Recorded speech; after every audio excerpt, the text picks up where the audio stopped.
Hey girl, Marissa here. You are listening to the Codependent Dummy podcast. As a young woman, you have been raised, reinforced, and rewarded for putting the needs of others above your own. Now, in your 20s, you're finding yourself exhausted, exasperated, and enveloped in shit relationships, especially the one you have with yourself.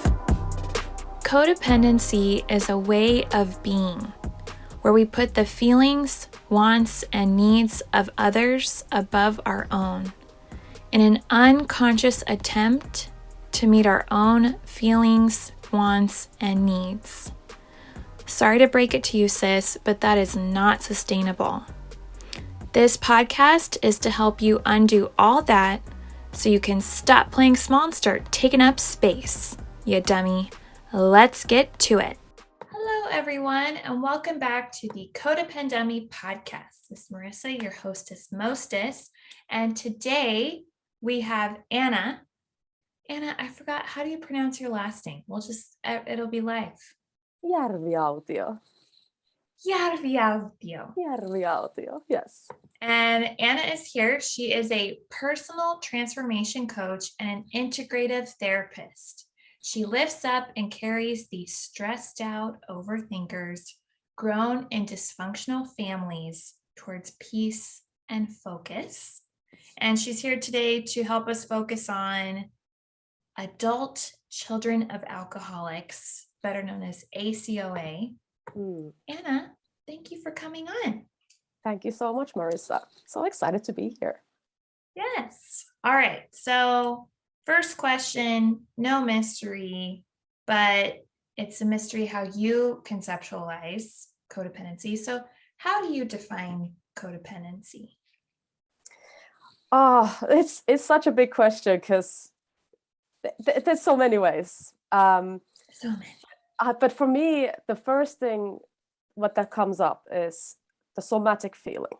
It's a somatic feeling, which is, let's say you're your couple, and the other person comes home, and the other person, the codependent one, can feel already from the air, like that what the other person is feeling. They will take it on in their body. And then even if they had an okay day and everything is fine and there's nothing, they start to feel weirdly wrong, but it's not even their stuff that they're carrying. They pick it up from the air. They almost like smell it, and their engine starts running in a way that tries to take them to safety in some way. Another one is this other somatic feeling when you go to a room full of, let's say new people or something, and part of you starts unconsciously scanning the room for potential threat, potential embarrassment, potential whatever. It's involuntarily, like you just want to go there and meet some new people, but it's like your whole body is fighting against it. And the tightness in the stomach and the tightness in the throat. And you have all the good intentions to go there and connect with people, but part of you just wants to take you out of there as soon as possible. So like run, which makes you then act really weirdly and, well, most likely unprofessionally, or just like, not being yourself, just being a bit of a weirdo. So that's the first level that I would say. It's the somatic feeling. I love it. A somatic feeling. Yeah, that is a first. Yeah, and yet that resonates. It's like every week I have some new experience to share on the podcast because it just happens. But I attended a retreat last week online, and there was a person, and right on Zoom. Yeah. And I was like, right? I was tense and worried. I sensed the threat. I sensed a lack of safety. Yeah. I totally took on her discontent with she was like, oh, I don't like this. And I was like, oh no, she's not enjoying the retreat. Yeah. So yeah, the antennas are so tuned at you, like you don't even need to be in the room. You will smell it digitally from the other end of the planet. Right. That's Yes. it. Right. Okay, so you said like the first level is somatic. Did you want to add another level, or that's your definition? Oh God, yeah, there's more levels. Of course, there are the habitual levels and there are emotional levels and the esteem and beliefs and all that. But we can go there maybe later, whatever. So yeah. Okay. Mm. Yeah. Starting with somatic in the body. Yeah. I'm curious if you have any experiences of codependency in your own life that you can share with us. Yeah. So oh my God, there's so many. The thing that I have been struggling, I think I still am struggling with this. Like, if you are somebody raised in with a family of dysfunction, whether it's addictions, gambling, alcoholic, anything like that, is that codependency comes as a package. So it's like, oh, what's the difference between codependency and how is that different from the adult children of alcoholics? And I was always like, like, is there? Eventually there are, but most likely it's such a package, and it's a like whatever you're experiencing is so normal that it's almost hard to like, isn't this what everybody feels? And then it's actually no, they don't. So I would say examples that they always something to do with other people. They will come up always with some other people. So one of the examples is something like you control situations by turning yourself down, like tuning yourself down a bit. Okay. So you turn off how it makes you feel. So there's something happening, there's some boundaries being crossed, there's something is wrong. But what you learned at home, let's say you're a 4-year-old and you're in this chaotic home, and it's very overwhelming for the child. So the child learns pretty quickly to survive by turning down his or her emotions. Okay. So it's turning down all the instincts of fight, flight, freeze, or like what to do. Like, you don't really have them, but nobody never tells you that, hey, there's something wrong and it's okay to feel how you feel. So only thing you can do is to turn yourself down. So when you are in your 20s or 30s or 40s, it's like something is going wrong. But now that I can't feel it, I can't actually do anything about it. I can't take myself away from it. I can't find any solutions. Part of me knows something's going wrong, but part of me is like, but nothing's going wrong here. So it internalizes in a way. And is that your experience as well? Yeah. So what happens in the adulthood is that you might find yourself in situations where you tend to be with people that like trigger you, but it's like you can't find your way out of it. Like, I can't believe I'm in this situation over, and things are happening. Let me give an example. So let's say, for example, that I had like back in university, I had a friend, and she wanted to come and borrow my expensive shoes, like these high heels, designer high heels, and because she was going on a date, and you don't really want someone to come and borrow your expensive high heels that you bought with the work you've done, like all the hours you pushed, like after university hours and stuff. And then she comes and just like takes them, but I'm like, yeah, okay, like I just turn myself down in a way, like nothing bad is happening here, nothing wrong is happening here, even if every cell of my body says like this is wrong. I'm like, yeah, okay. And then she can just take them and bring them back one level more destroyed than they were before, and but then you start to realize that, like, where else is happening, and it's happening everywhere. It's happening everywhere. It happens, like people can just take advantage of you in a way because they benefit from your codependency. They benefit from you not tuning into, not reading the room or something. Does it make sense? Right. Yeah. Turning yourself down. Turn yourself down. Yeah. To avoid any conflict. Yeah. No conflict. No Take conflict. the shoes. Do whatever you need to do. No conflict. No conflict. Yeah. But also no solution. Also no setting boundaries. Also no taking care of yourself. Also not fulfilling your needs, emotional needs, any needs. So you basically, the denial keeps you recreating the childhood home where you originally came from. So you're just creating this trap that was built for you, basically. And yeah, it's the only thing you know. Right. It's a really hard way to live like that. And I'm curious,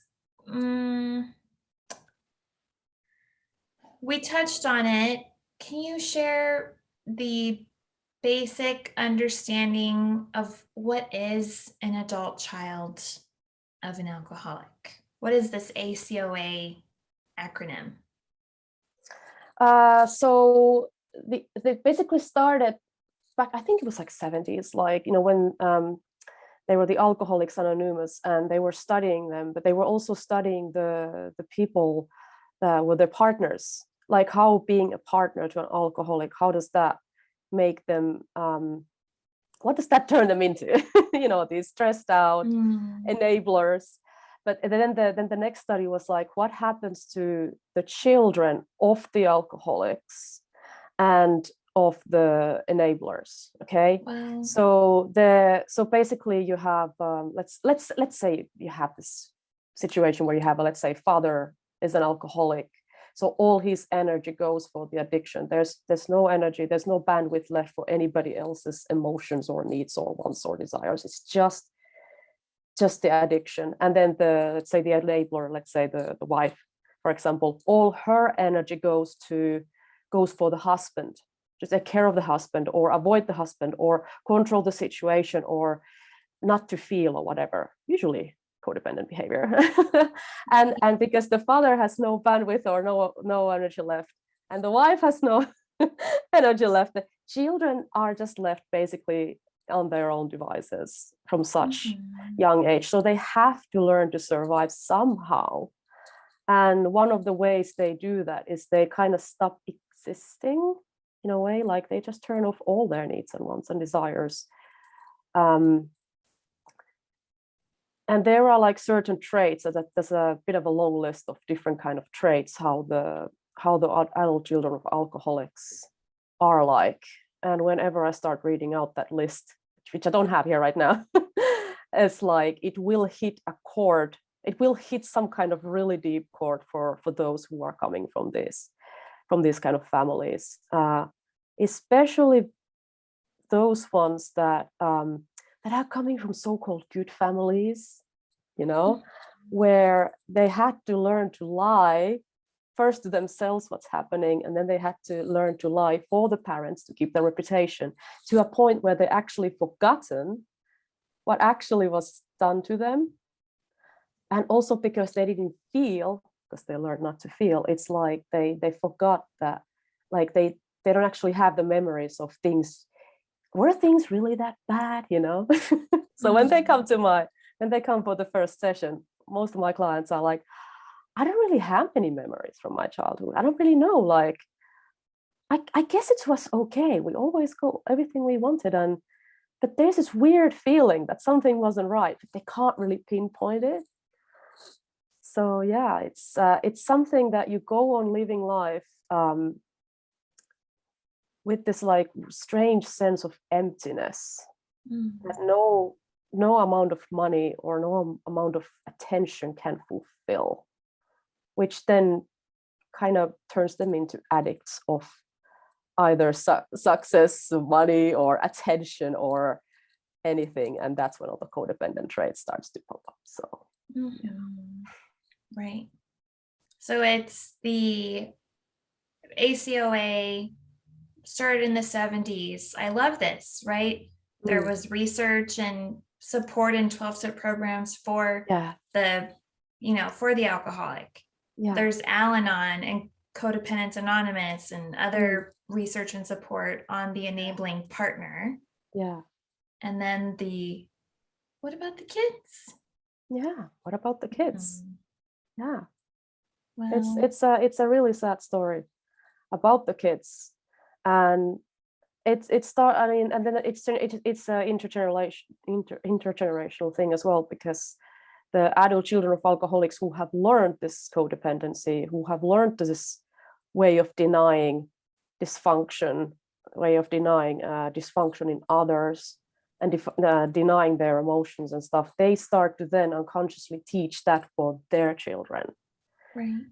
So you just kind of like pass it on, even if there's no alcohol involved anymore at that stage. Wow. Yeah. So the codependency stays, and which then might then turn the children into alcoholics because they can't deal with the emotional pain that they are in, but they can't explain where it's coming from. So they have to release the pain somehow, and then like addictions are just so great. They will numb everything for you. So yeah. And then the loop continues. Right. Until somebody goes to coaching or therapy and they're like, hey, wait a minute, there's another way to deal with this. Then just close my eyes from it. Yeah. Yeah. Oh my gosh, so much. There's a lot. Yeah, it's a lot. I'm curious. Talked about some of the traits. Write this long list of traits, which I'll try and find and put a link in the show notes, everyone. But please. You've mentioned lying, right, to cover up what's actually going on, and that turning into forgetting what the original lie, what the truth is. Yes. Not feeling, and that turning into denial.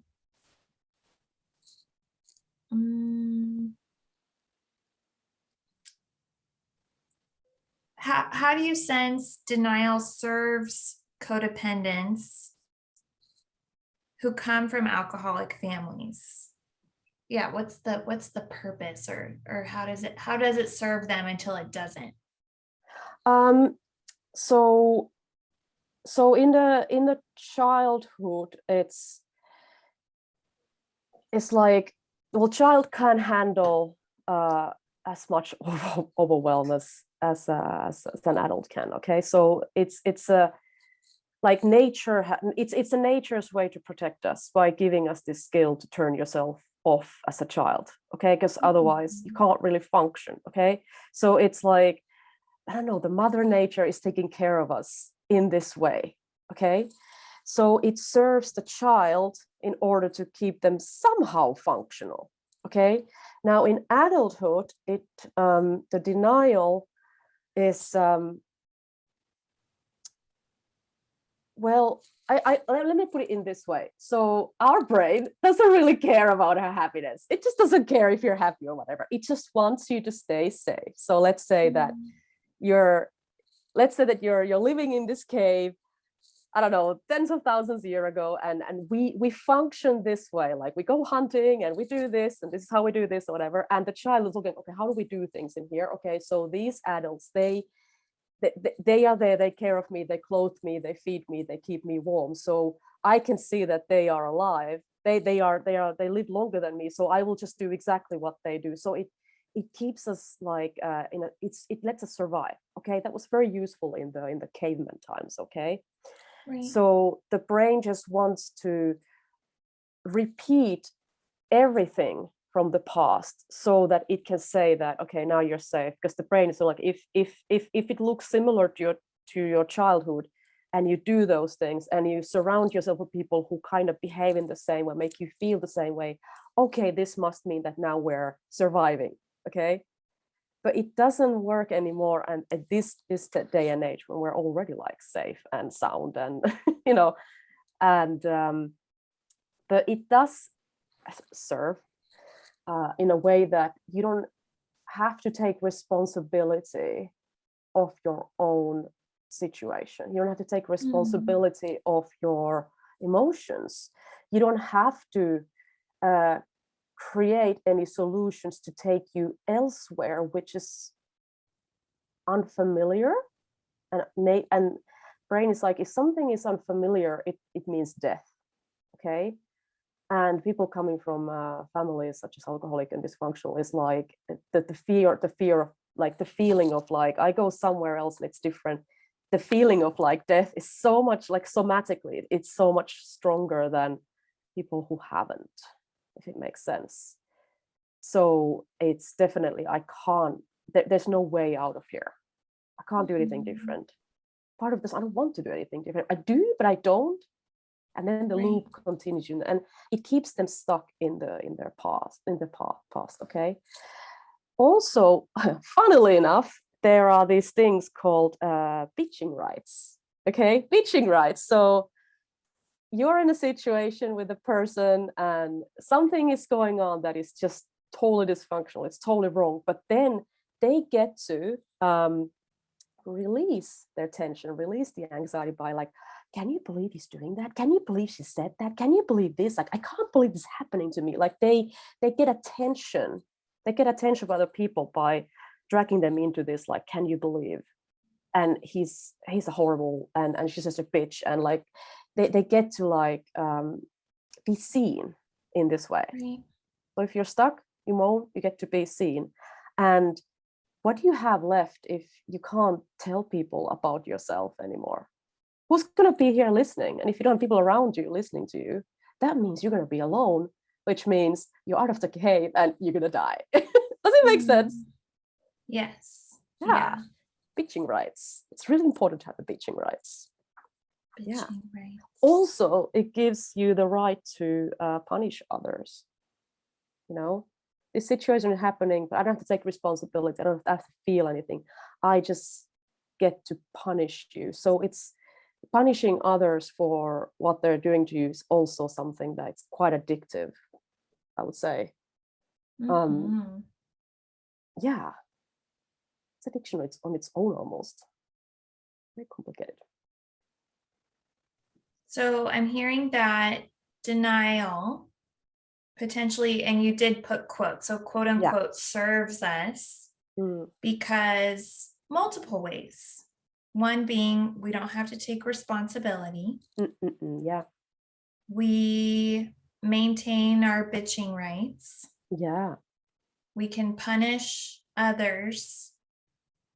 And also underneath all of those, we can survive. Yeah. Right. Survive. Exactly. Yeah. Survive, but not thrive. Survive, but not grow. Survive, but not having our needs and wants and desires ever been met. Just recreating the past. Yeah. Yeah. I am curious, any additional thoughts on the addictive aspect of punishing? You said it's an addiction. Well, it's the release of the anxiety. So some people use, I don't know, scrolling on Instagram. Some people use alcohol. Some people overwork. But some people just want to like punish each other. So like just to get that tension out of their system. Yeah. Whether it's for the actual person or to people around them and not the actual person. But it's just that like, this is my only way for me. This is the only way for me to release the pain that I'm in. Right. Yeah. Which is like, release if you just pain. basically, so if you basically if you first of all were able to feel, you would actually feel that, hey, there's something wrong. What's happening here originally, which would then basically help you to set up first of all, to have words like, hey, I am feeling like this when that person is doing that. Then set up healthy boundaries. Like, hey, by the way, this kind of behavior is not okay anymore. And then reinforcing the boundaries to a point where it doesn't happen to you anymore. So you start feeling like, okay, I'm starting to feel actually quite good now. For some reason I have more energy, and some reason I'm able to actually go do those things I never had the energy or I feel like I was never able to go into do. Okay. And that will always start like stirring your life to the right direction. But which means that you don't have the need to release your anxiety to anyone anymore, even to other people. It's like you cut that loop yourself. It's really hard to see that loop until somebody else outside of you is pointing out, like, hey, by the way, how do you feel about this thing going on? And then it's like, actually, I don't like it. Okay, let's work on it. Yeah.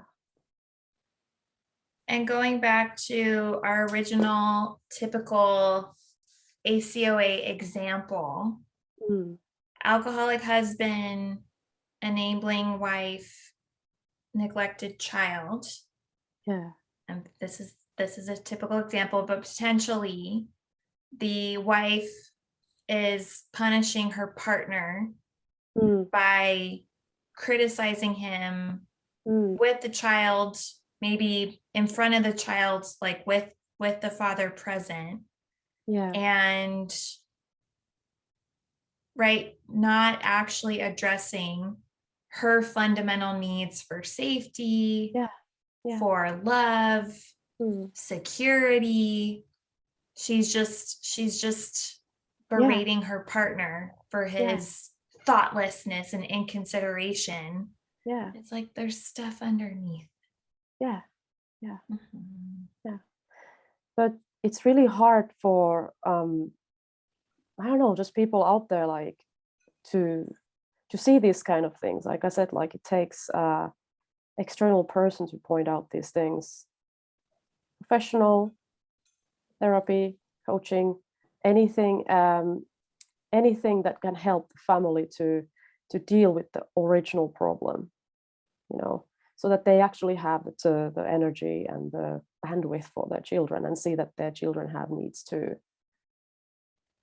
But unfortunately, that's not the case, because what's normal is like when this kind of behavior, like, we basically, like, whatever our parents are modeling to us, we start to do ourselves, even if it doesn't feel right. It's like, this is just the only thing I know. It's just the only thing I know. When there's a problem, like, let's say there's a problem happening, but there is this weird sense of loyalty. Like, we don't talk about the problem. We don't think about the problem. If you have any emotions coming up, we don't talk about those emotions. And if you have emotions, it's weird you have those emotions because there's actually nothing happening. That kind of like gaslighting thing. But it's something that they learn from their home as well, So so addressing the problem is such an important thing, so that this intergenerational, like, passing this problem on for the next generation finally gets to stop. So, like, when I'm with my clients, and I basically tell them that every single dime that you're putting towards your own coaching or therapy, it's not actually just for you. Like, it's almost like you're paying for the next generation's, like, tuition. Because when you heal and you start acting in this healthy way, they will look at you, and whatever they're looking at, they will then bring it on to the next generation. So it's like, like I said, like, it's a tuition fee almost, in a way. It's the best investment that you can do. Yeah. It's way better investment than any I don't know, university or anything can give for the children. Right. And I know when I first went to therapy, I metaphorically was just crawling into my therapist's office, on the floor, like, help me, even though I looked like I had it going on. And also I sense some of my motivation as the years have gone on, as I've continued to work on and improve myself. I have had thoughts where why am I doing this? And I have thought, my unborn child. I'm not pregnant right now. I'm not having, like, it's not, there's no baby in the oven. And yet for years, that has been an underlying motive for my unborn children. Yeah. And your unborn grandchildren and their grandchildren, It's like, it's how I see it, in a way that it's not like, because I mean, obviously it's like, it's not just the family and the family origin and their family, it's also the culture where the family is born into, like, whatever that, like, for example, like right now our culture is pretty oppressive and patriarchal, and we just find it very normal how this dysfunction in the society already is hurting us, okay, making us behave in a certain way. So you have the societal issues, and then you have the family issues, and then comes you. So you have to, like what we do in my sessions, to start dismantling all of it, the family stuff, all the way, and part of the, what is the current society, how has that molded the family into what it is, and how is the current society doing to us, like when we're trying to heal from the family thing. Oh, there's still that society that we have to look at. So it's a really large concept of that you have to look at. It's not just this tiny little thing like just your mom and dad. It's a way bigger thing there going on. Yeah. Yeah. And with the clients you work with, these overthinkers, codependents, potentially adult children of alcoholics, how do you start? The denial has started to crack, as demonstrated by them coming. They're sitting in front of you, and yet you've mentioned it. They're gonna die. They might die. If they continue down this unfamiliar path. Everything that was familiar, well, they're in new untraveled territory. How do you start to loosen that denial? Okay, so one of the main things that I do, because like there's certain ways I start looking at it. Like if I know that they are coming from a family of addiction, it's like the first thing I need to find out what are like their values, but not just the values that they follow, but values that somehow feels like it feels right. But how do they how are they currently rejecting or compromising or dishonoring them? Like I have no interest in like, how do you follow your values and stuff? No, I'm not interested in any of that stuff. It's like, how do you don't? Okay. And we look at this with like habits and choices and beliefs of like, what are the kind of things that you do that goes against these values? And what are the choices that you choose? Like instead, like I could do this, I could do that, but that I choose this, which this then creates the habit of like, I just do it all the time. And then what are the beliefs that kind of leads to those choices? And the belief section is really important because those beliefs are not even their own. They're borrowed. They're borrowed from the family dysfunction. They are the thoughts and beliefs of the parents or the relatives, or like it's almost like a cult, you know, and you're like under the spell, and under this spell you get to take choices that are completely against yourself, that then leads to habits that starts attracting certain type of people who want you to have that habit. Let's say people pleasing, for example, but they want to be people pleased because they gain from it. So it's like we start opening up this entrapment one by one by one. Like this it's not going to be like one or two sessions. It's going to go on for a quite long time, you know, because once we start dismantling something else comes up, and it's a beautiful thing to realize that the thoughts and the beliefs, that are they coming from your, are they borrowed from the family, or are they the thoughts and beliefs you had as a child that just have not been that they don't sit well with the grown-up life, you know. So I'm using transactional analysis a lot in this thing. What's transactional analysis? Transactional analysis is it's basically this concept that in there's like 3 different ego state that you're like going in between in any given time. And one of them is parent ego state, which is like you act, you behave, you think, you believe like your parents did when you were a child. Okay, which are like it's not you, it's just them coming out of it. This is the modeling that's been happening. Okay, like I say these things, I have these, I don't know, blank statements about the world that I actually doesn't even sit with myself. They just like borrowed somewhere, but they're being repeated over and over and over, that they become like so-called normal. And then the other ego state is like the child ego state, which is like you act, think, behave, feel like you did when you were a child. And this can be like adapting to situations, like toning yourself down, like denying that something is happening. There's lots of fear there, fear that you're somehow feeling like subordinate, like there other people are always somehow bigger than you and they are about to get you or hurt you, you know, which means you don't have the same solutions you would have if you are actual grown up with actual experience, knowing that you can take care of yourself. So if you like kind of bounce between the parent ego state and the child ego state, you will recreate the path and the past, and it's really hard to stop. But then you also have this thing called adult ego state, which is like your best self, your latest version, your latest updated whoever you are, you know, like with all the experience, with all the knowledge, with all the wisdom, with all the knowing.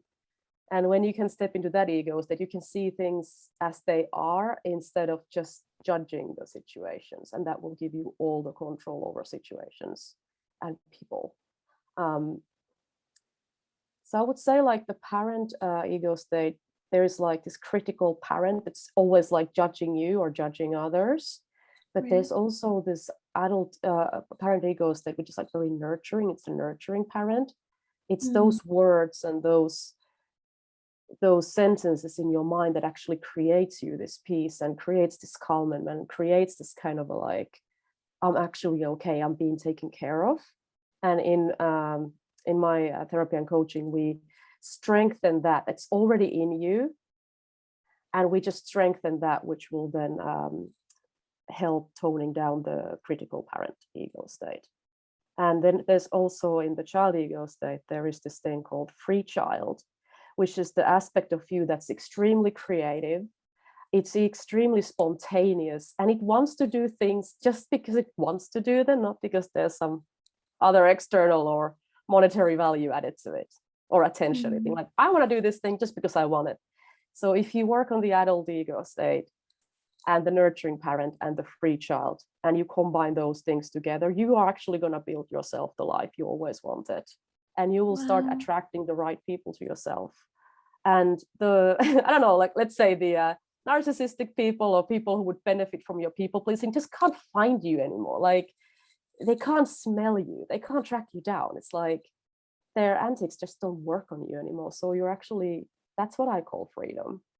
Right. And you can't smell them, right? We talked about that earlier. Like codependents, well, it's like you're no longer so afraid of them. So there's less eggshell walking. But also I would say that you become more aware. The red flags are becoming actually red. You can actually see them, whereas before it was like, what flags? What flags? Like, why are people coming? Why am I being abused? Why is this happening to me? But you won't be dragged into like games anymore that people want to play, and you will actually feel what real intimacy is like, and create like proper relationships, proper friendships, and not just relationships that people benefit by you pleasing them or switching off aspects that are truly you. So yeah, it's a beautiful process. And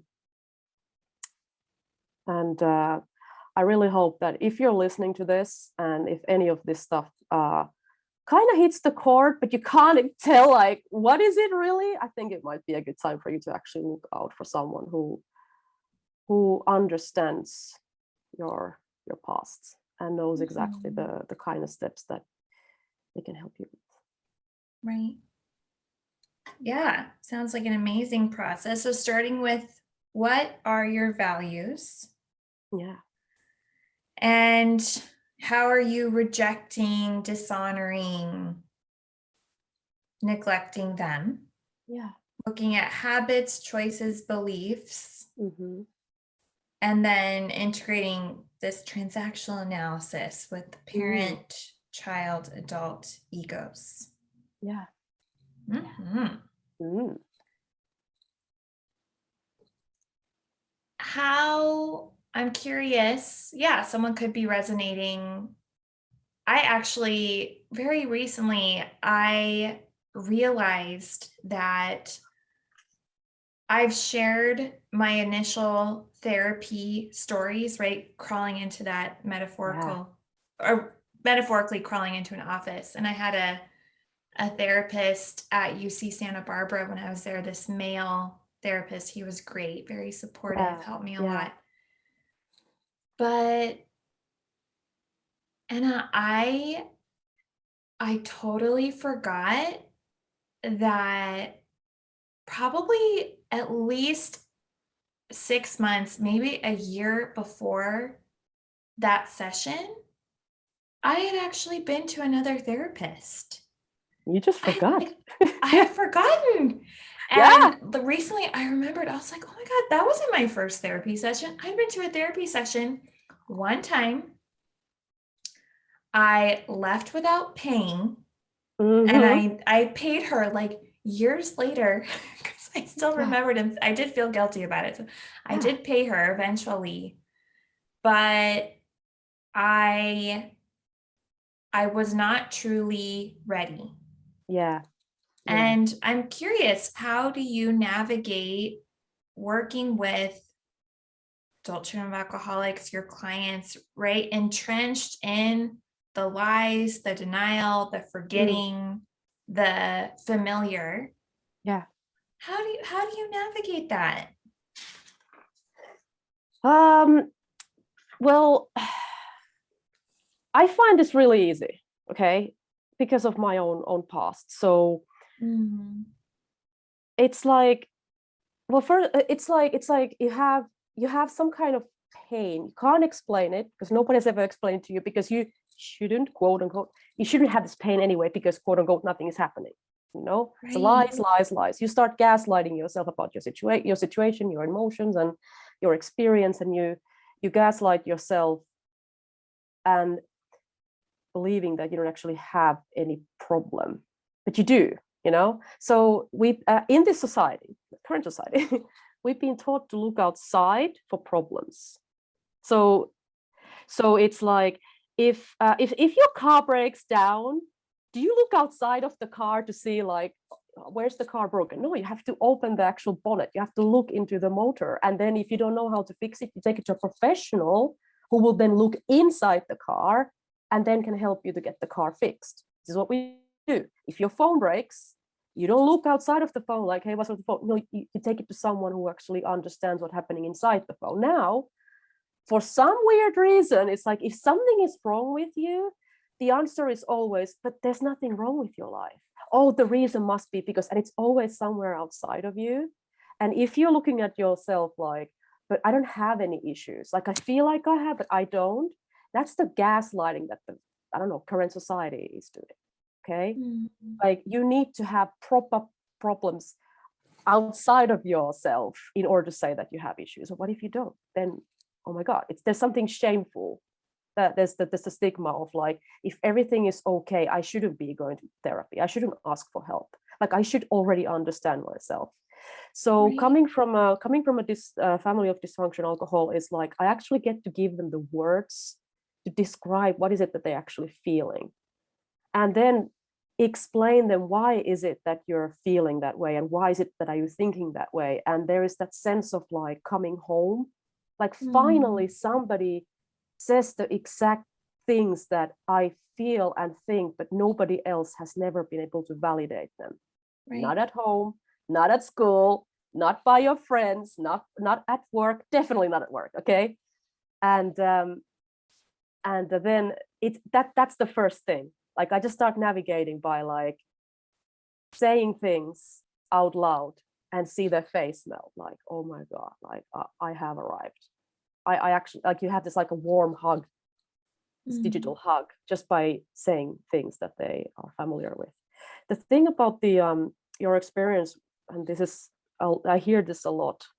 So if you're listening to this podcast and you have tried coaching or therapy, but you just felt like, no, this is definitely not for me, it could be that you are not validated the right way.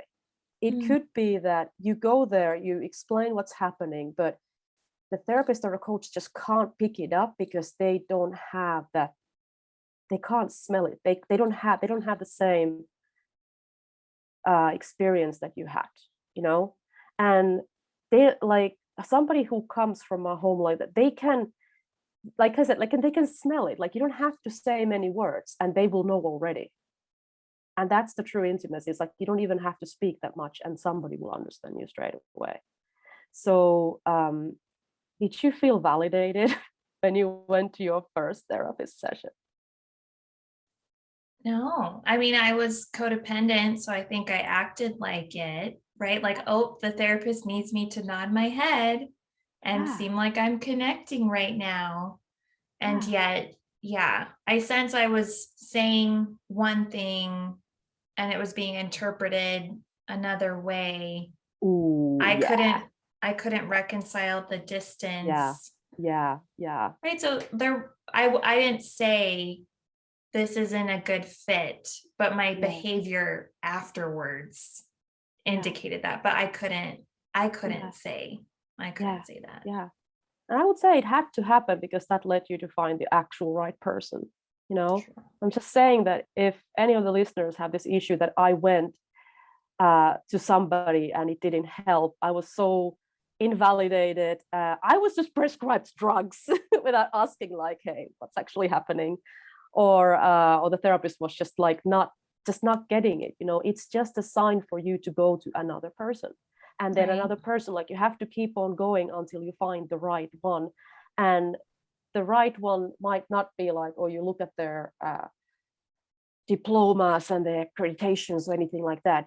It's like your body will, your instincts will just like give you the, and you don't know until you're actually on the phone or on the Zoom call or in their room. You don't know that. Your body will give you the answer. Like, okay, now I know. Mm-hmm. Yeah. It's that gaslighting self. Is that, okay, if she doesn't get me and I don't get me, then of course something is wrong with me. I'm uncurable. It just makes sense, you know, because everything is okay. So I'll just continue and I'll never go to therapy again. Please don't do that. No. Yeah. And I'm curious, with the work that you do, it does take time. Oh yeah. It's not a quick fix. If you come from a family of alcoholism, addictions, any kind of like this kind of dysfunction, I would not say that some 6-week coaching program is gonna solve it for you. This is a long-term work, and it's just because dismantling everything, first of all, that takes time. But then when you start taking risks of like putting yourself first, it's a painful process because you're gonna start losing some of those friends that you've been friends for probably several years who benefited from your people pleasing. People at work, you know, like when you're not okay with things anymore, when you're not okay with certain behaviors, when you're not okay with whatever is happening there, that you can now see that, hey, by the way, it's not like there's something wrong with me. This whole system is rigged. And you actually start like standing up for yourself. But now you have the words to actually say, how am I going to deliver this thing, rather than just like close my eyes and ears and there's nothing happening, la la la la la la la. And so there's always going to be some kind of risk when you start opening up and being yourself and putting yourself first and putting your emotional and your physical like health first. Like, you're the most important people in your life. Okay. So there are those kind of risks that when those things starts to happen, they will start bringing up stuff as well from your past that we will then heal and heal and keep on healing and keep on dealing and keep on working on them until after, like, let's say a year, you have a new life. You have a complete new setup of how your mind works, and you have a complete new setup of friends, and you have probably at this point you already have a complete new job or career. Okay, so it's a long process, but it's a real change. It's not some superficial change that I read this book and I'm cured, or I will do this 6-week coaching program and I'm cured. It's like, no, actual change, actual risks, actual, like, everything is different, or everything you always wanted, you kind of get it, but it doesn't feel like, oh my God, where did this come from? Like, you understand how you create it, so it's like, of course I have everything I always wanted. But those things are actually the things that you innately always wanted, needed, and desired, and they are not those kind of like desires or wants or needs of others. Lots of my clients have built an entire life of the needs and desires of others, and it's not their life, and they're not themselves, and they're in so much pain, but they can't figure it out because I did everything right. Why do I feel like this? Right. And now we're like, what do you want? I don't know. Well, let's find out. And that's just the beginning. Right. What do you want? What do you want? Yeah. Mm-hmm. What do you need? Yeah. What do you desire? What's a desire? I just want something because, I don't know, I want it. Am I allowed to? Yeah. A couple weeks ago, it might have just been last week, I got mad at my husband. And I was like, I am mad. I am mad. Yeah. And it was really hard. Oh yeah. To be mad, to stay mad. Oh yeah. Without questioning the validity of my madness. Yeah. And then, it was the evening I had a call, and the next, we went to bed angry, quote unquote, not angry, but I was mad. Yeah. And woke up in the morning, did my morning routine, took care of myself, journaled about it. And I was picturing like, okay, we're gonna have to talk about it. I have to tell him, and I have to reiterate, and I have to be clear. And this, thankfully I didn't harm myself or our relationship in any way in coping with my anger. Yeah. And wouldn't you know, he woke up, did his morning routine, and approached me. He said, do you want to talk about last night? I was like, okay. Yeah. And he was like, I totally understand where you're coming from. Yeah. It was, I'm putting some words in his mouth, but he was like, it was inconsiderate or unkind for me to assume this about you. Yeah. I'm sorry. Yeah. And I'm not gonna do the thing I suggested. Yeah. What? Thank you so much. But that's 8 years of us being together. And who knows how many times I actually swallowed my anger or hurt myself or hurt him. And yet, really being able to feel it, to have it, to honor it. Yeah. Obviously wanting to approach him, it ended up being taken care of. But it was interesting for me to just watch how hard it was me to hold on to it.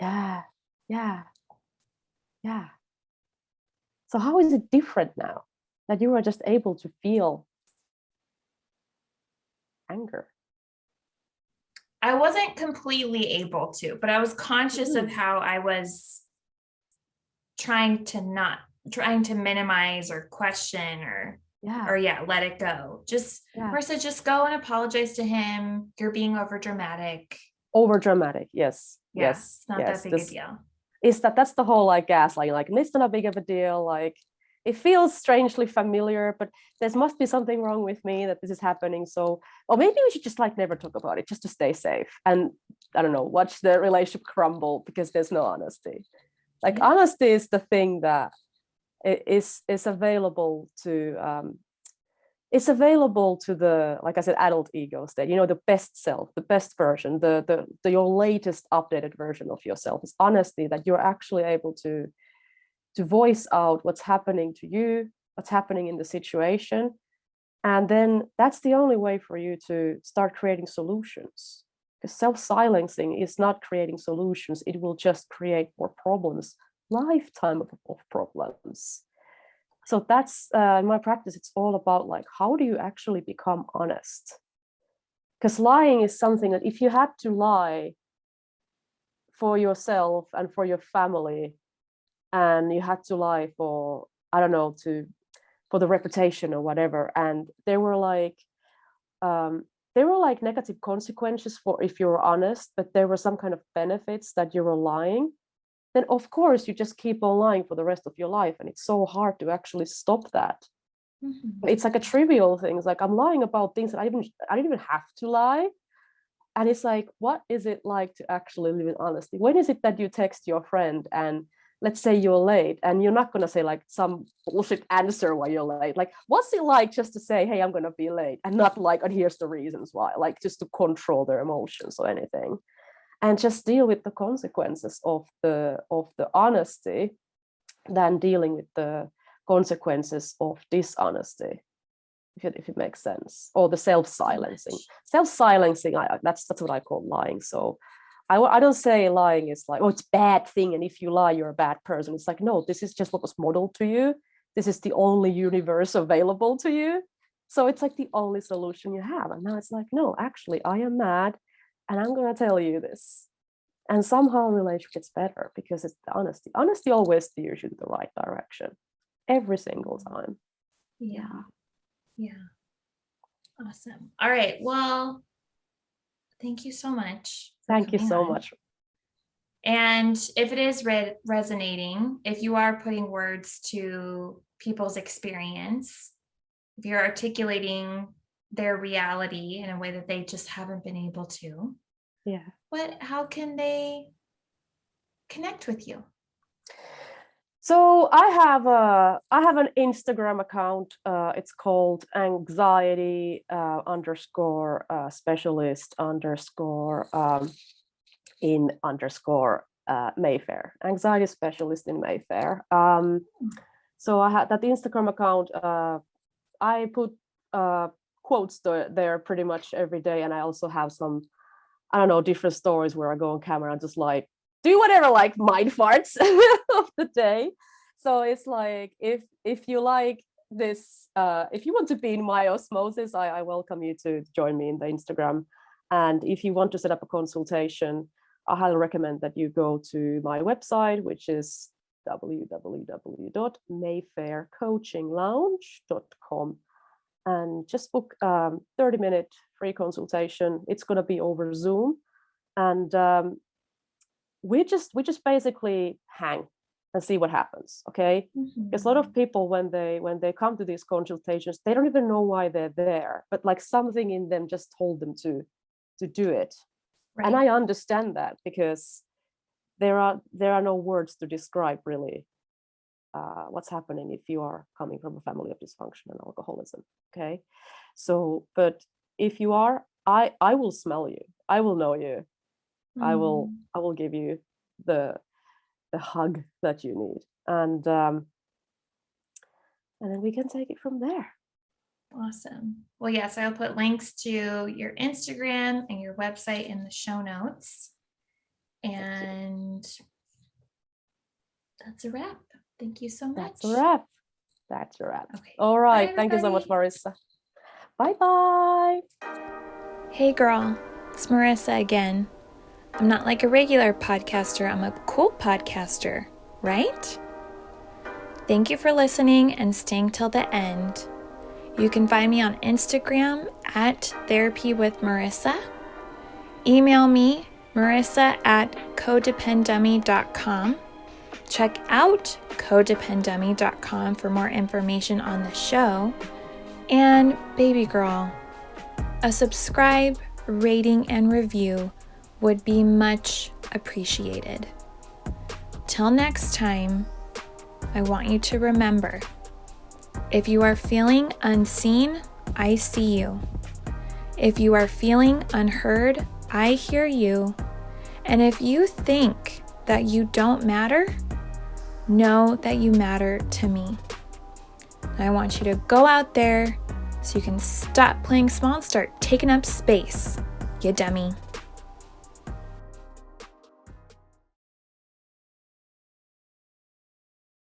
And now, the disclaimer. Girl, this is not therapy, and I am not your therapist. This podcast is designed to provide accurate and authoritative information in regards to the subject matter covered. It is given with the understanding that neither the host, publisher, or guests are rendering any legal, clinical, or other professional service. If you want or need a professional, please find one.